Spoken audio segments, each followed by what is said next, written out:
പത്തനംതിട്ട കോന്നിയിൽ താൽക്കാലിക KSEB ജീവനക്കാരൻ സുബീഷ് ഷോക്കേറ്റ് മരിച്ച സംഭവത്തിൽ കോന്നി KSEB ഓഫീസിലേക്ക് പ്രതിഷേധവുമായി കുടുംബവും നാട്ടുകാരും. സുബീഷിന്റെ മരണത്തിൽ ഉത്തരവാദിത്തം KSEBക്കാണെന്നാണ് ആരോപണം. ഷിജോ കുര്യനുണ്ട് പത്തനംതിട്ടയിൽ നിന്ന് വിശദാംശങ്ങളുമായി. ഷിജോ, ഇന്നലെ തന്നെ സുബീഷിന്റെ ബന്ധുക്കൾ നാട്ടുകാരൊക്കെ ആരോപിച്ചതാണ് KSEBക്ക് വീഴ്ച സംഭവിച്ചു എന്നത്. അതിനപ്പുറത്തേക്ക് ഈ കുടുംബത്തെ സഹായിക്കാൻ, വിവാഹം കഴിഞ്ഞിട്ട് 6 മാസം മാത്രമേ ആയിട്ടുള്ളൂ, ആ യുവാവിന്റെ കുടുംബത്തെ ഏതെങ്കിലും നിലയ്ക്ക് സഹായിക്കാൻ KSEB നടപടിയുണ്ടോ?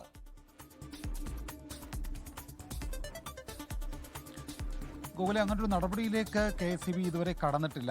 ഈ പറയുന്ന സുബീഷിന്റെ മരണത്തിന് ഉത്തരവാദി KSEB ഉദ്യോഗസ്ഥർ തന്നെയാണ് എന്നുള്ളൊരു വിമർശനമാണ് സുബീഷിന്റെ കുടുംബവും നാട്ടുകാരും അവിടെയുള്ള ജനപ്രതിനിധികളും ഉന്നയിക്കുന്നത്.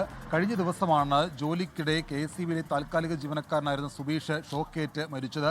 രാവിലെ മുതൽ തന്നെ ഈ പറയുന്ന വൈദ്യുതി പോസ്റ്റ് മാറ്റുന്ന ജോലികൾ ജില്ലയിലുടനീളം നടന്നു വരികയായിരുന്നു. വൈകിട്ട് 3 കൂടിയാണ് ഈ പറയുന്ന കോന്നി മുരിങ്ങമംഗലത്ത് വെച്ച് ഷോക്കേറ്റ് ഈ 35 വയസ്സുകാരനായിട്ടുള്ള ഈ സുബീഷ് മരണപ്പെട്ടത്. അതിന് പിന്നാലെ ഗുരുതരമായിട്ടുള്ള ആരോപണം ഉന്നയിച്ചുകൊണ്ട് കുടുംബമടക്കം രംഗത്ത് വരികയും ചെയ്തതാണ്. ഇന്നലെ ആശുപത്രിയിലടക്കം നാട്ടുകാരുടെയൊക്കെ പ്രതിഷേധമുണ്ടായിരുന്നു. ഇത് ഉദ്യോഗസ്ഥർ വന്ന് ഇതിനകത്ത് കൃത്യമായിട്ടുള്ള ഒരു സഹായം ഉറപ്പാക്കാതെ അല്ലെങ്കിൽ കുറ്റക്കാർക്കെതിരെ നടപടിയെടുക്കാതെ മൃതദേഹം ഏറ്റുവാങ്ങില്ല എന്നുള്ള ഒരു പ്രതിഷേധമൊക്കെ ഇന്നലെ ആശുപത്രിയിൽ നാട്ടുകാർ നടത്തിയതാണ്. പിന്നാലെ പോലീസ് ഉദ്യോഗസ്ഥരും മറ്റുള്ളവരും ഒക്കെ എത്തി അവരെ ആശ്വസിപ്പിച്ചാണ് അവിടുന്ന് മടങ്ങിപ്പോയത്. പിന്നാലെ ഇന്ന് രാവിലെയും KSEB ഓഫീസിലേക്ക്, കോന്നിയിലെ KSEB ഓഫീസിലേക്ക് ഈ മരണപ്പെട്ട സുബീഷിൻ്റെയും കുടുംബത്തിൻ്റെ ആളുകളും അതുപോലെ തന്നെ ജനപ്രതിനിധികളും നാട്ടുകാരും എല്ലാം വന്ന് വലിയ പ്രതിഷേധം നടത്തിയിരുന്നു. പോലീസൊക്കെ ഇടപെട്ടാണ് പിന്നെ രംഗം അവസാനിപ്പിച്ചത്. ഇപ്പോൾ പ്രതിഷേധം അവസാനിപ്പിച്ച് കുടുംബം അവിടുന്ന് പോയിട്ടുണ്ട്. നിലവിൽ എന്തായാലും KSEBയുടെ അന്വേഷണം പുരോഗമിക്കുകയാണ്.